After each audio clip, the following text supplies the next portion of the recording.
Guys welcome back. मैं हूं विवेक और मैं अपने यूट्यूब चैनल अप्लाई योर विवेक में आपका स्वागत करता हूं।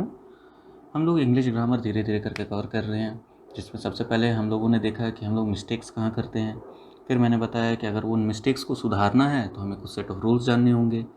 उन सेट ऑफ रूल्स को जानने के लिए सबसे पहले तो हम लोगों को बेसिक्स जो होते हैं वो पता होनी चाहिए। तो हम लोगों ने बेसिक्स ऑफ इंग्लिश ग्रामर देखा। उन बेसिक्स में हम लोगों ने समझने की कोशिश की कि वर्ड क्या होते हैं, वर्ड के जो रूट वर्ड होते हैं, प्रीफिक्सेस होते हैं, सफिक्सेस होते हैं। उसके अलावा सब्जेक्ट, प्रेडिकेट, ऑब्जेक्ट ये क्या होते हैं, उन्हें आइडेंटिफाई कैसे करना है, कॉम्प्लीमेंट उन्हें आइडेंटिफाई कैसे करना है। ठीक है, आगे बढ़ते हुए आज हम लोग पार्ट ऑफ स्पीच की ओर बढ़ेंगे। और पार्ट ऑफ स्पीच जो है इससे भी हमें बहुत सारे जो हमारे जो बहुत सारे कन्फ्यूजन्स होते हैं, ग्रामेटिकल कन्फ्यूजन्स, वो क्लियर होने वाले हैं। ऑफ कोर्स जो इस सेशन का मोटो है यही है, to answer all the questions to the grammatical confusions, है ना। चलिए आगे बढ़ते हैं। तो सबसे पहला part of speech. Part of speech होता क्या है, नाम से ही पता चल रहा है कि कोई अगर स्पीच है उसका पार्ट होगा। और स्पीच क्या होता है, सिंपली समझ लो आप, कोई एक सेंटेंस है तो उसके कौन से पार्ट्स होते हैं। ठीक है, तो पार्ट्स होते हैं मतलब उनका पर्टिकुलर कोई काम होगा। ठीक है, फॉर एग्जांपल अगर एक घर है, ठीक है, तो घर में एक विंडो होगा, एक डोर होगा। उनका एक डेडिकेटेड काम है कि विंडो से लाइट आनी चाहिए, हवा आनी चाहिए। ठीक है, डोर से आप अंदर आओगे जाओगे। ठीक है, आपका जो फ्लोर होगा, सीलिंग्स होगा। ठीक है, और सपोज़ अगर फ्लोर है, सीलिंग्स है, तो उनके भी कुछ बेसिक कंपोनेंट्स होंगे, जैसे कि फ्लोर में कंक्रीट होगा, ब्रिक्स होंगे, है ना, इस तरह से। तो part of speech are the basic formative part of the English. ठीक है, without which understanding the meaning और essence of any language can not be developed. अगर आपको पता ही नहीं होगा कि किस वर्ड का क्या मीनिंग होता है, आप कैसे डिफाइन करोगे कि उस सेंटेंस का क्या मतलब निकल रहा है ना।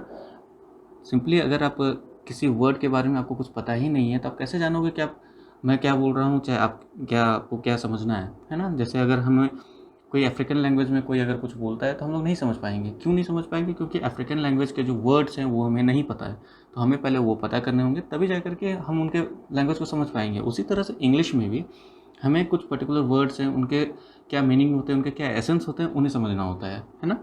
तो part of speech are nothing but building block of a language. ठीक है, इससे हमारे जो कोई भी लैंग्वेज हो, उसके जो बिल्डिंग ब्लॉक होते हैं वही उसके पार्ट्स होते हैं। और इंग्लिश के लिए parts of speech are the basic building blocks of the language. ठीक है, फॉर एग्जांपल जैसे मैंने बताया कि अगर कोई हाउस है तो उसमें विंडो होगा, डोर होगा, कंक्रीट होगा, बेस होगा, ब्रिक्स होंगे, है ना। सबका अपना जॉब है, सबका अपना काम है। उसी तरह से किसी भी सेंटेंस जो होते हैं उसमें बहुत तरह के वर्ड्स यूज़ होते हैं, और ईच तरह के जो वर्ड्स होते हैं, जो अलग अलग तरह के वर्ड्स, सबके अपने काम है, सबके अपने मतलब होते हैं, है ना। चलिए इसे और थोड़ा डिटेल में समझने की कोशिश करते हैं। तो पार्ट्स ऑफ स्पीच होते क्या हैं? अगर पार्ट्स बोला तो कुछ तो नंबर ऑफ पार्ट्स होंगे उनके। तो पार्ट्स ऑफ स्पीच जो होते हैं बेसिकली 8 होते हैं। ऐसे तो मॉडर्न ग्रामरियन जो होते हैं वो कोई 9 भी बोलते हैं, कोई 10 भी बोलते हैं, बट हमें यही जानना है कि पार्ट ऑफ स्पीच जो होते हैं वो 8 ही होते हैं। ठीक है, कौन कौन से होते हैं? Noun, pronoun, verb, adverb, adjective, preposition, conjunction, interjection. ठीक है, नाउन, नाउन क्या होता है? नाउन किसी भी चीज़ का नाम होता है। ठीक है, नाउन जैसे कि आप अंकित ले लो, विवेक ले लो, ठीक है, शुभम ले लो, कुछ भी ले लो, दैट इज़ नाउन। ठीक है, किसी फॉर एग्जांपल आप हैमर ले लो, वुड ले लो, बहुत तरह के नाउन्स होते हैं। ठीक है, प्रोनाउन जो होते हैं ये क्या होते हैं? ये जस्ट नाउन की जगह पे जो वर्ड्स यूज़ करते हैं हम लोग, जैसे ही, शी, दे, आर। ठीक है, ये सब प्रोनाउन हो गए। Verb, verb are the doing words. ठीक है, इनसे हमें पता चलता है कि कुछ काम हो रहा है। जैसे मैंने लास्ट सेशन में बताया था ऑब्जेक्ट्स को आइडेंटिफाई करने के लिए कि कैश के ऊपर में कुछ काम हो रहा था। Bunty gave cash to Shubham, तो जो गेव है वो क्या था? वो एक वर्ब था। वहाँ से कुछ पता चल रहा है ना कि कुछ काम हो रहा है उसके ऊपर, तो that is verb. Adverb, adverb क्या होता है? ये वर्ब की विशेषता बताने की कोशिश करता है। ठीक है, वर्ब की विशेषता बताता है। For example he sings very nicely. ठीक है, तो यहाँ जो आप सिंग्स है, आप सिंग्स जो है एक वर्ब है। ठीक है, इसके आप विशेषता बताने की कोशिश कर रहे हो कि बहुत अच्छा गाया, वेरी नाइसली, है ना। तो ये सब क्या हो गए? ये सब आपके हो गए एडवर्ब्स हो गए। एडजेक्टिव्स होते हैं वो किसी नाउन की विशेषता बताने की कोशिश करते हैं। प्रीपोजिशन, प्रीपोजिशन से नाम से ही पता चल रहा है कुछ पोजीशन है, उसके पहले कुछ आया, प्री हो गया, है ना। तो प्रीपोजिशन किसी भी नाउन का जो पोजीशन है वो बताने की कोशिश करता है। जैसे कि I am sitting in the chair. ठीक है, he is sitting on the table. ठीक है, इस तरह से किसी भी चीज़ का पोजीशन बताने के लिए उसके पहले जो वर्ड्स यूज़ होते हैं that is called preposition. Conjunction, नाम से ही यहाँ पर देखो जंक्शन दिख रहा है, तो जंक्शन मतलब क्या होता है, वहाँ पर कुछ लोग आकर के मिल रहे होंगे, यानी कि यहाँ पर दो सेंटेंसेस को, दो क्लॉजेस को जो मिलाने का काम करता है, ठीक है, उस वर्ड्स को बोलते हैं हम लोग कंजंक्शन। ठीक है, इंटरजेक्शन, नाम से ही पता चल रहा है यहाँ पर रोक दिया है ना, उप्स, रोक दिया यहाँ पे, तो ये इंटरजेक्शन होता है। फॉर एग्जांपल जैसे कि आउच दैट हर्ट्स, है ना, oops that wasn't suppose to happen, तो यहाँ पर क्या हुआ, बोलने समय क्या हुआ, जैसे मैंने बोला उप्स, तो यहाँ पर क्या हुआ, यहाँ पर मैं थोड़ा सा रुक गया था, है ना, दैट इज़ कॉल्ड इंटरजेक्शन। इस तरह के वर्ड जो होते हैं उसको इंटरजेक्शन होते हैं। ठीक है, हम लोग इस सब को काफ़ी डिटेल में देखने वाले हैं, जस्ट मैं एक एग्जांपल दे रहा हूँ कि किस तरह से होते हैं, आप कैसे समझोगे कौन क्या है ना। आगे बढ़ते हैं। जैसे देखो नाउन, नाउन क्या होता है, पर्सन और अ थिंग होता है। ठीक है, जैसे pen, dog, music, Ranchi, Avinash etcetera, किसी भी चीज़ का नाम हो गया। This is my laptop, laptop एक नाउन है। He lives in Delhi, Delhi एक नाउन है। ठीक है, जगह का नाम हो गया। प्रोनाउन, जो नाउन को रिप्लेस कर देता है उसे प्रोनाउन कहते हैं। For example I, you, she, he, it etcetera. यहाँ पर देखो क्या है, तारा इज़ एन इंडियन, ठीक है, एंड शी, यहाँ पर दोबारा मैं तारा बोलता, जैसे Tara is an Indian and Tara is beautiful, तो अच्छा नहीं लगता बार बार एक ही नाम को रिपीट करना, तो इसके जगह, तारा की जगह जो मैंने यूज़ किया था, यहाँ पर क्या यूज़ किया, शी। तो ये जो शी है दैट इज़ अ प्रोनाउन, है ना। वर्ब, वर्ब क्या होता है, एक्शन और स्टेट बताने वाला जो वर्ड्स होते हैं। जैसे आप देखो टू बी वर्ब्स होते हैं, जैसे मैंने डिस्कस किया था last class, is, am, are, was, were, being. ठीक है, work, sign, run, play, attend, apply etcetera, कुछ भी आप ले लो इस तरह के, जिससे हमें पता चलता है कि कुछ काम हो रहा है, वो क्या होते हैं, वो वर्ब होते हैं, है ना। For example I go to coaching daily, यहाँ पर गो जाते हो, है ना, जाता हूँ, तो इससे क्या पता चल रहा है, कुछ काम हो रहा है, तो ये एक वर्ब हो गया। ठीक है, I attend vivax class daily, इससे क्या पता चल रहा है, अटेंड कर रहे हो, कुछ काम कर रहे हो, तो ये हो गया, क्या हो गया, अटेंड, ये एक वर्ब हो गया, है ना। उसी तरह से एडवर्ब, एडवर्ब क्या होता है, जो किसी वर्ब की विशेषता बताने की कोशिश करता है, उसको बताता है वो किस तरह से कर रहा है, अच्छा से कर रहा है, ख़राब से कर रहा है। For example nicely, quickly, beautifully etcetera. ठीक है, फॉर एग्जांपल यहाँ पर she sang the song beautifully, उसने जो सॉन्ग गाया कैसा गाया, अच्छा गाया या ख़राब गाया, अच्छा गाया, दैट इज़ कॉल्ड, इसलिए यहाँ पर ये जो ब्यूटीफुली, ये क्या है, एक एडवर्ब है।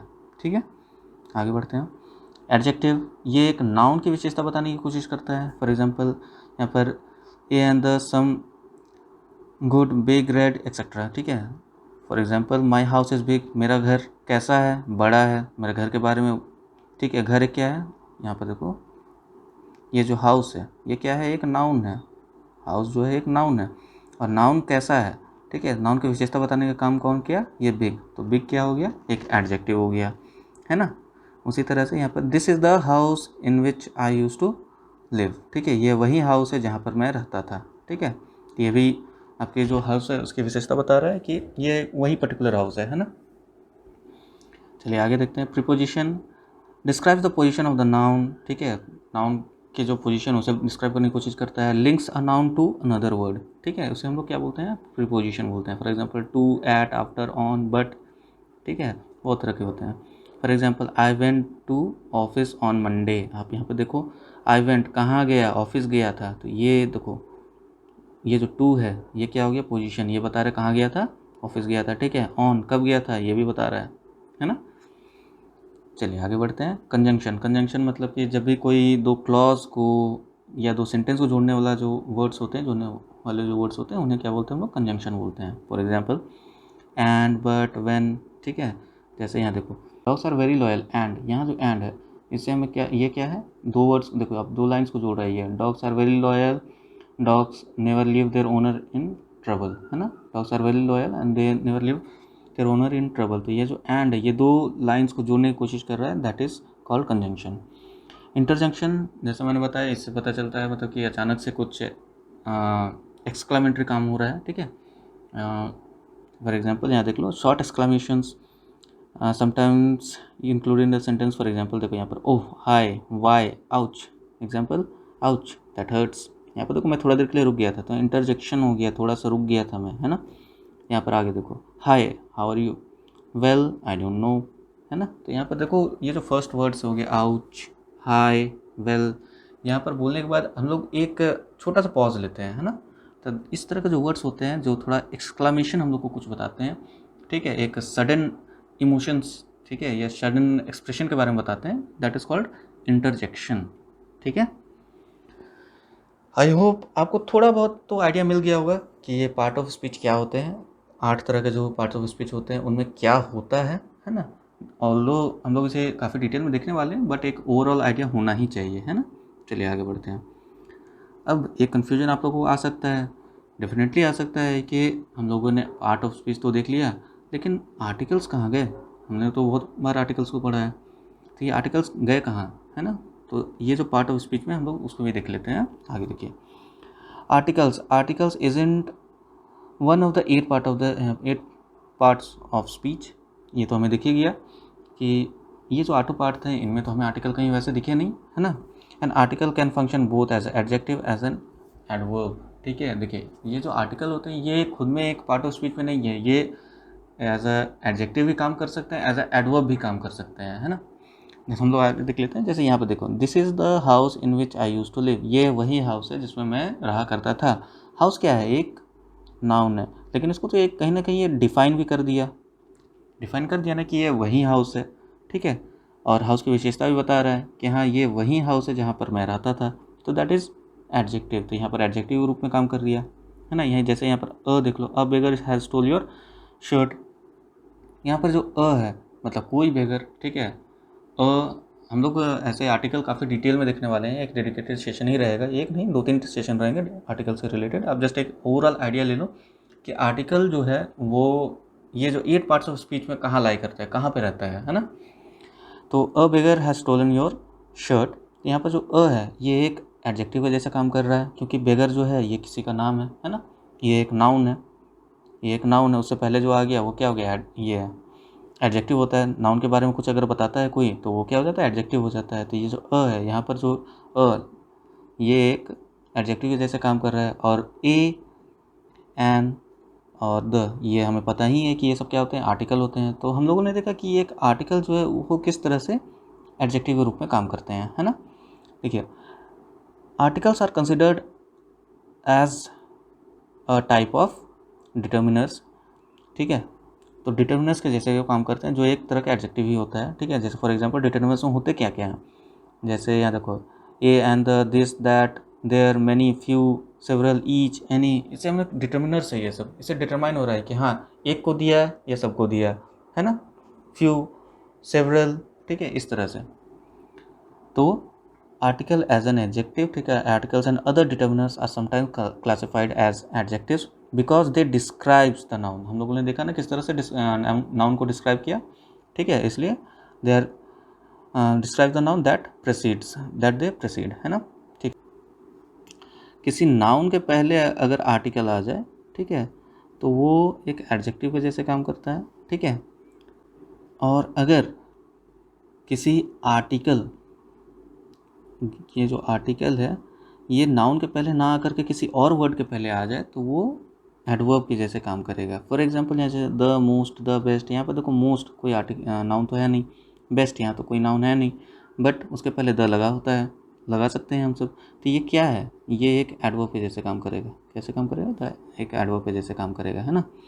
आप एक एग्जाम्पल देख लो यहाँ पर, Rang De Basanti was the most influential cinematic work created at the time of its release. आप यहाँ पर देखो, ये जो द है ये किसी नाउन के पहले नहीं है ना, ये किसी नाउन के पहले नहीं है, जबकि एक एडजेक्टिव के पहले है, ये एक एडजेक्टिव के पहले है ना। तो ये जो द हो गया यहाँ पर, ये एक एडवर्ब के जैसे काम कर रहा है ना। समझ में आया, एक बार आप फिर से देख लो। अगर एक आर्टिकल किसी नाउन के पहले आ जाए, नाउन के पहले अगर आर्टिकल आ जाए तो वो एक एडजेक्टिव के जैसे काम करेगा, ठीक। और अगर कोई आर्टिकल जो है नाउन के अलावा किसी और चीज़ के पहले आ जाए, फॉर एग्जांपल यहाँ हम लोगों ने देखा यहाँ क्या था, एक एडजेक्टिव ही था।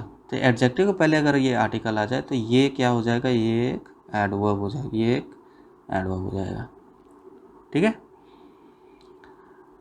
आई थिंक आप लोगों को काफ़ी कुछ आइडिया मिल गया होगा कि आर्टिकल क्यों इस 8 पार्ट ऑफ स्पीच में अलग से आइडेंटिफाइड किया हुआ नहीं है, जबकि ये खुद में इंक्लूडेड होता है इसी 8 पार्ट ऑफ स्पीच में।